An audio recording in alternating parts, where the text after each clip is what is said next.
Welcome sa Network Enthusiast PH. Ngayon, ituturo ko sa inyo paano mag-setup ng access point mode para sa ating Tenda F3 Easy Setup Wireless Router. So, pag mag-setup tayo ng access point mode, magpapatakbo tayo ng wire mula sa ating main router papunta sa ating Tenda F3. Bago tayo magsimula, kung range extender mode or router mode yung gagawin natin sa ating Tenda F3, meron tayong ginawang video dyan and check nyo na lang sa ating channel para makita yung tutorial kung paano yun gawin.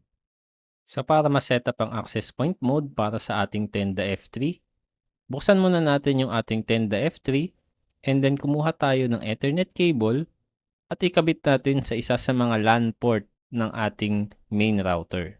Sunod, yung kabilang side naman ng Ethernet cable ay ikabit natin sa one port ng ating Tenda F3 router. May dalawang paraan para ma-setup ang access point mode. Una, yung wired connection. So para magawa yon, kumuha pa tayo ng isa pang Ethernet cable at ikabit natin sa isa sa mga LAN ports ng ating Tenda F3. Sunod, yung kabilang side naman ng Ethernet cable na yon ay ikabit natin sa Ethernet port ng ating computer. Para naman sa magse-setup using wireless connection or kung cellphone nyo yung gagamitin nyo para mag-setup, tingnan nyo lang yung ilalim ng ating Tenda F3 router at hanapin natin yung IP address. At yung IP address na yan, yung gagamitin natin para ma-access yung setup page. Okay, so simulan natin sa pag-click ng ating Wi-Fi connection. And then hanapin natin yung Tenda Wi-Fi name or Tenda SSID. So i-click natin yan. And then press connect. And then wait natin connect yung ating computer. Okay, so once connected na, by default, automatically, mariredirect tayo sa login page ng ating Tenda F3. Pero dito sa akin, hindi ako na automatically redirect. So ang gagawin natin, ay i-type natin yung 192.168.0.1.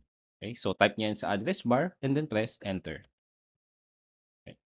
So, dito naman makikita natin yung nakasulat dito sa ating setup page na-detect tayo sa dynamic IP. Okay? So, recommended ko yan na piliin nyo rin yung dynamic IP kasi kukuha tayo ng IP address sa ating main router. Okay? So, dito naman, palitan natin yung ating Wi-Fi name.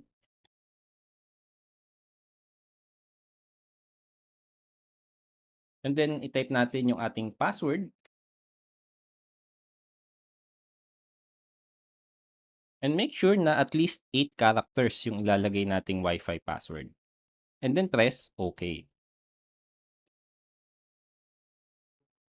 According dito sa message ng ating setup page, na-save na yung ating configuration and then sabi dito, the wireless connection has been disconnected. Please connect to Wi-Fi name. So yung sinet up nating Wi-Fi name which is for example dito sa ating video is network end. Okay, so hahanapin natin yan sa ating Wi-Fi connection. So punta lang tayo sa ating Wi-Fi connection and then hanapin natin yung ginawa nating Wi-Fi name. So ito yon, network end. Okay, so tugma. Click natin yan. So i-type lang natin dito yung Wi-Fi password na ginawa natin kanina.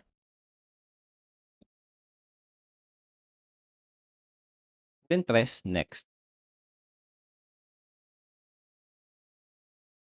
And then wait natin siyang kumonect. So once connected na, punta ulit tayo dito sa ating web browser. And then punta tayo sa address bar. I-type ulit natin yung 192.168.0.1 para makabalik tayo sa setup page. And then press enter. So dito may lumabas na pop-up page. The current router has not set a login password. It is recommended to go to settings. So ang ibig lang sabihin nito, ipalitan natin yung admin password ng ating Tenda F3. So kailangan natin gawin to para in the future, just in case na gusto nating palitan yung Wi-Fi password or may gawin tayong changes sa ating setup page, maa-access natin using yung admin password. Okay, so pindutin lang natin yung go to set. And then dito, i-type natin yung bagong admin password ng ating Tenda F3. Okay.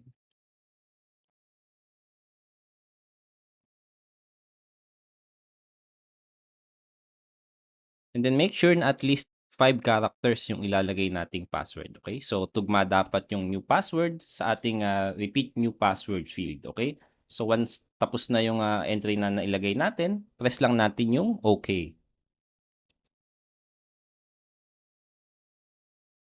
Dito naman, ilagay lang natin yung bagong admin password na ginawa natin kanina. So, type lang natin dyan sa password field and then press login.